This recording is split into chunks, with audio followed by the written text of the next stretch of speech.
The older people whose homes always look tidy and peaceful are not cleaning all day. It's because they know a few little tricks. Very small ones, but enough to keep the home uncluttered, the mind calm and the mood lighter. They don't need to scrub constantly. They don't need to buy expensive containers or hire organizers. They simply do a few quiet things at the right time. Put one item back where it belongs, tuck away a few things they no longer need, then use the rest of their day to live to rest, to call their children. Sip tea, read the paper, water the plants. What about you? Have you ever felt more exhausted at home than when you were working? Have you stepped into your kitchen and felt no desire to cook because the counters were buried in stuff? Have you ever opened a drawer and shut it right away because you didn't know where to start? Does your back ache from bending down again and again to pick things up? And worst of all, do you feel like no matter how much you clean, your home still isn't tidy? Everything is still there, following you like a quiet weight. Maybe you think you're just messy or too old to clean properly anymore. But the truth is, no one ever taught us how to stay organized as we age. No one ever asked how to turn our home into a place that truly lets us rest, instead of tiring us even more. This tiredness doesn't come from not cleaning. It comes from cleaning constantly and seeing nothing change. So what if I told you there are 10 very simple habits? They don't take much energy, they cost nothing, and every tidy senior is already doing them daily. Would you be willing to try? These habits are not theory. They're not part of a one-time cleaning trend. They are small routines that are easy to start and easy to keep. They help your home feel not only clean but breathable. They help you not just declutter, but live more lightly. This video will take you from the very first simplest trick to the last and deepest one. Each part is a way for you to begin again from inside your own home, and maybe from inside your heart too. Do you see yourself in any of this? If you do, hit subscribe, because the 10 habits I'm about to show you might help your home feel a little lighter every day. Tip 1. The first 5 rule. Have you ever cleaned all morning and still felt like your living room looked untouched? Maybe it's because you forgot how the brain works every time you walk into a room. Whether it's the kitchen, the bedroom, or the hallway, your eyes scan the space and instantly catch the first 5 things that are out of place. Just 5. But those 5 are what make the whole room feel messy.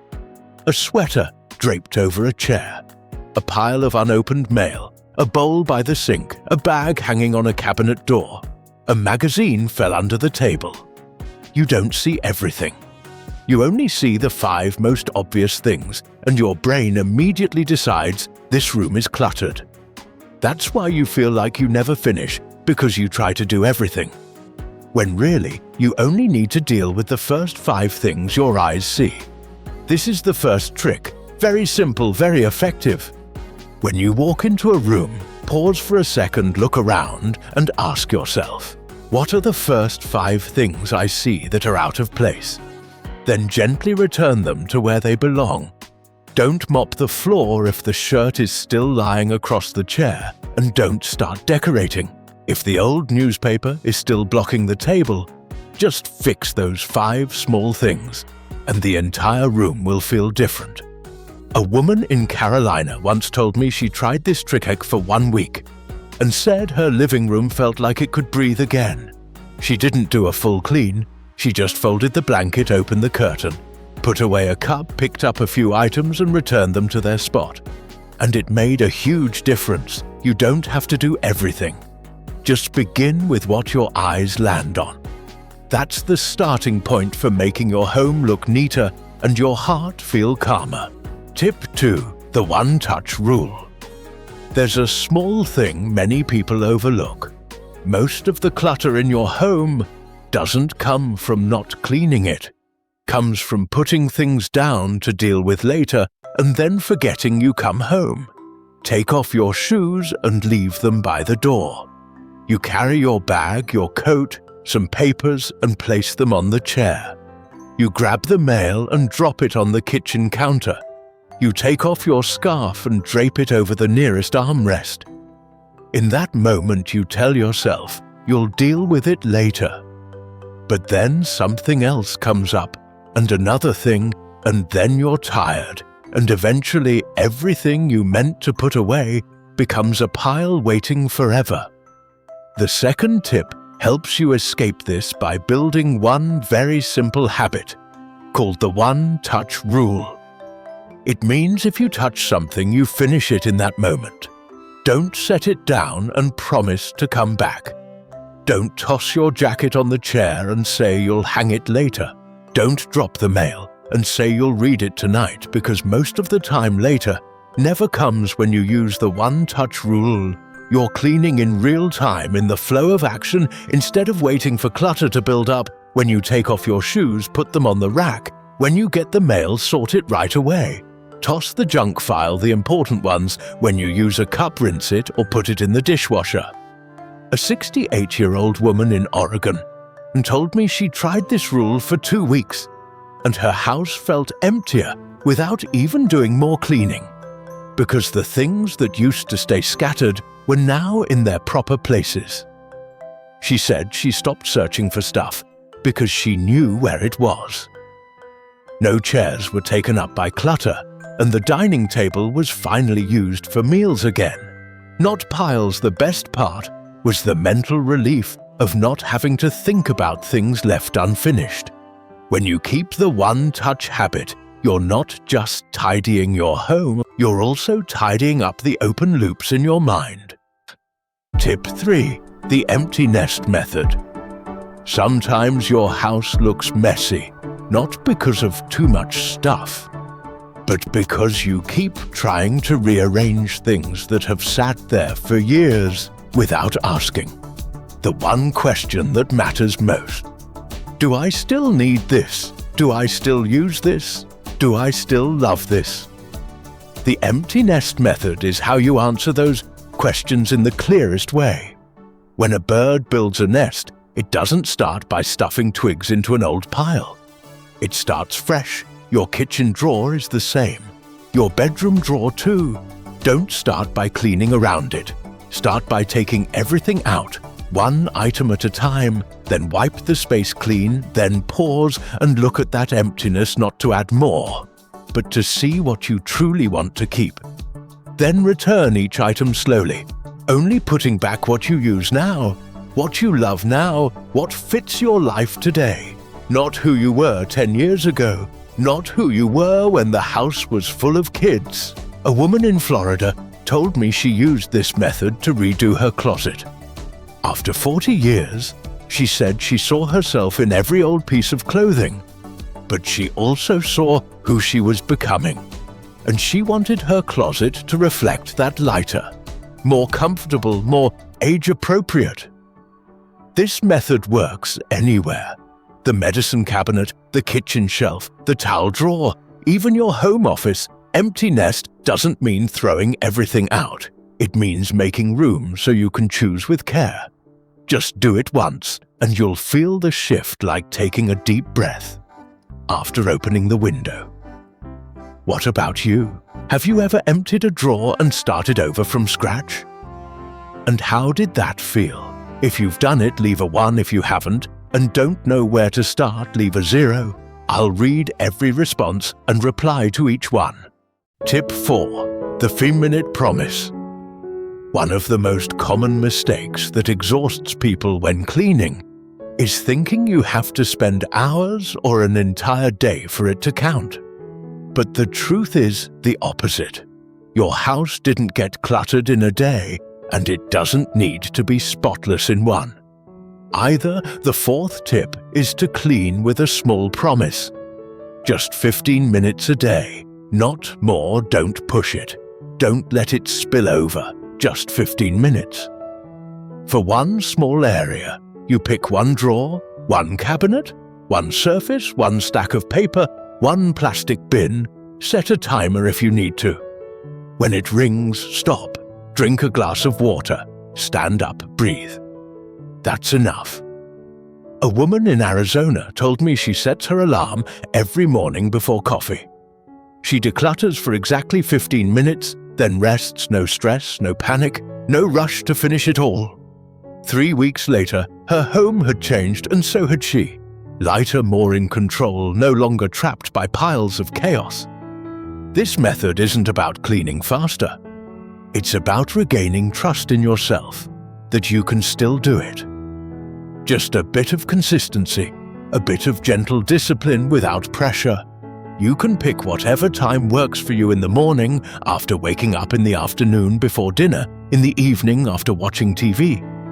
Just keep that 15-minute promise daily. It becomes a habit, like brushing your teeth, washing your face, folding a blanket, something gentle you do for yourself, and your home will shift little by little. No need to wait for weekends. No need to wait for motivation, no need for reminders. Just start today and keep your word. Tip 5. Clear zones for every item. Have you ever spent an entire afternoon just trying to find a pair of scissors? A roll of tape or a sticky note you clearly remember holding yesterday? If so, then you know the frustration of realizing the item is somewhere in the house, but you have no idea where you put it. The problem usually isn't your memory. It's that the item doesn't have a clear home to return to. After use, tip number 5 is about giving every group of items a clearly defined zone. Scissors and tape can go in a small office drawer, medications in a dedicated box on a visible high shelf, remote controls, phone chargers, backup batteries. In one basket together. Important papers like bills, letters, insurance, and medical records should be gathered in one fixed spot. You don't need to buy new furniture or label everything. Just remember the spot and keep the habit of returning things to their place after use. A woman in Minnesota told me she used to search through 3 different cabinets every time she needed a stamp. Then she set a small basket next to the landline phone with stamps, envelopes, pens, and a notepad. Since then, no more treasure hunts. She spends 3 minutes a week checking the basket, and everything is always ready. Her house stopped being a hiding place for stuff and became a companion in daily life. You walk in, and you know exactly where to go for what you need. No asking anyone, no opening 5 drawers, no bending over.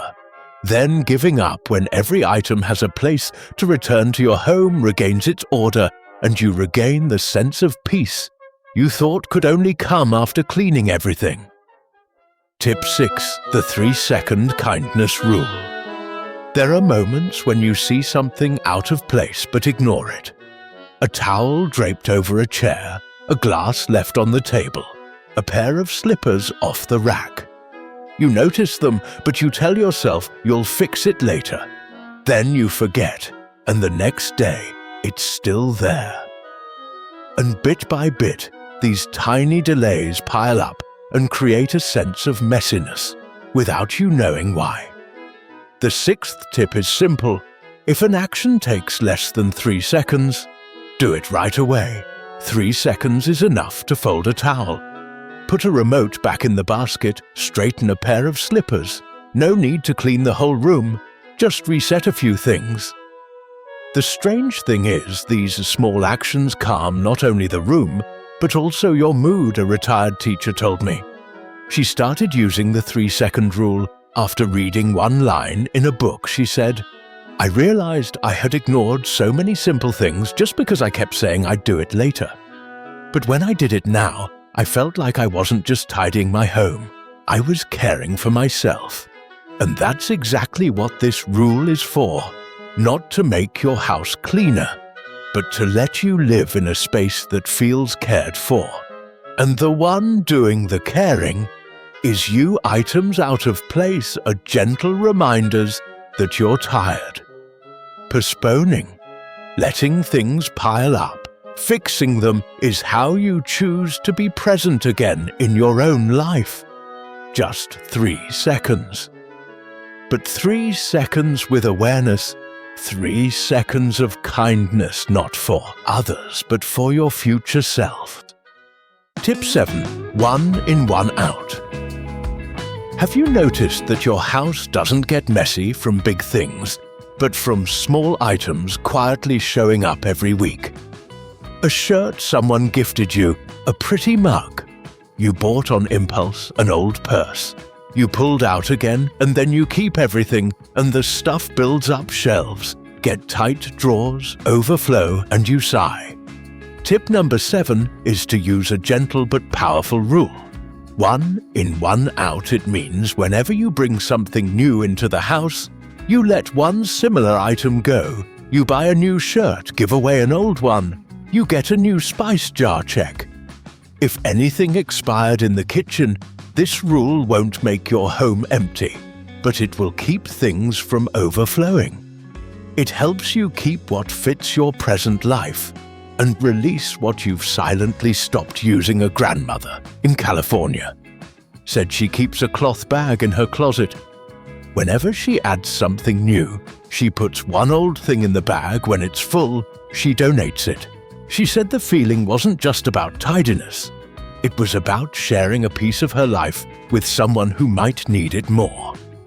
And the most important part is this: when you let go of one item, you also let go of one weight in your heart. Something you no longer use or need but still hold on to, out of guilt. 1 in, 1 out. It's a way to keep balance, so your home doesn't get fuller than you are, so your things don't speak for you, so your space doesn't become storage for what has passed. It's a quiet act but deeply intentional. Tip 8. Rotate what you own. Some items aren't broken or ugly or useless, but they've been forgotten. They sit in the back of a drawer, behind the last stack of dishes at the bottom of the basket, not because you don't need them, but because you forgot they exist. Tip 8 is to rotate the things you own. Every time you put something away, place the newer item underneath, and bring the older one forward. When folding towels, put the fresh ones at the bottom. When buying more spices, bring the older jars to the front. When arranging clothes, move them around, so you don't keep wearing the same few. This habit helps you use what you already have and notice what you no longer need. A woman in New Mexico told me she found a tablecloth still smelling like new. After 8 years, she ironed it and used it for a Sunday brunch with an old friend afterward. She picked the prettiest one to give to her daughter. She said, "I didn't just reclaim the tablecloth. I reclaimed a part of my memory I thought was gone." Rotating is how you keep your things alive, with you not forgotten, in the dark, not buying new, when the old is still good. And if you rotate something and still don't use it, that's a gentle sign. It's time to let it go unused. Things become a burden, even if you don't see it. Even if it stays quiet, it still takes up space, time and energy. Rotating is a small act, but it opens a new rhythm of life, lighter, clearer, letting you know what you have and what you truly still need. Tip 9. Ask why 5 times. Some spots in your house get messy again, right after you clean them. The table near the door, the cabinet corner by the kitchen, your usual seat by the sofa, you tidy it up and it goes right back to clutter. Not because you didn't try, but maybe because you haven't asked the right question. The 9th tip is to use a very simple yet powerful method. Ask why not just once, but 5 times in a row, each time going one layer deeper. For example, why is the dining table always covered in paper? Because you open mail there. Why do you always open mail there? Because it's close to the entrance. Why not open it somewhere else? Because there's no better place. Why is there no better place? Because you never made a spot for it, see? The problem isn't the pile of paper. It's that you don't have a system for dealing with mail by the 5th. Why you usually find the root cause, not to blame yourself, but to start fixing it from the right place. A woman in Colorado told me that after trying this method, she no longer got upset with her husband for leaving tools all over the house because she realized he had no dedicated space for them. So she put a big basket in the shed. From then on, all the tools stayed there. No more little arguments. Every corner in your home reflects a habit, and every habit has a reason. When you ask why deep enough, you stop cleaning like you're putting out fires. You start changing the foundation. You don't need to be smarter or stronger, just more observant and willing to ask, and then adjust when you know why. You'll know what to do and how much is enough. Tip 10. Invisible minutes and a soft ending. How many times a day do you wait for water to boil? Wait for the microwave? Wait for TV ads to end? Wait for the washing machine to drain? Wait for the phone to ring? Wait for the computer to start up? These moments seem small, but added together, they give you a few minutes every day that often go unused.